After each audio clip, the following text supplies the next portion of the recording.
মালদার এক ছোট গ্রামে থাকত রহিম চাচা। তার ছিল ছোট্ট এক টুকরো জমি। প্রতিদিন ভোরে ফজরের নামাজ পড়ে তিনি মাঠে চলে যেতেন।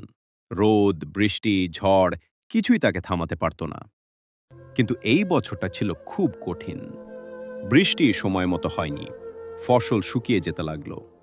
গ্রামের লোকজন বলল, এই চাষ করে লাভ নেই, শহরে গিয়ে কাজ করো।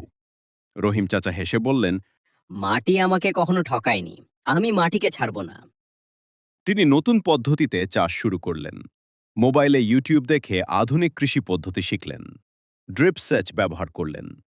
কয়েক মাস পর তার জমি ভরে গেল সবুজ ধান আর সবজিতে। গ্রামের মানুষ অবাক। যারা হাসতো তারাই এখন শিখতে আসে। রহিম চাচা বললেন, পরিশ্রম আর বিশ্বাস থাকলে মাটিও সোনা ফলায়।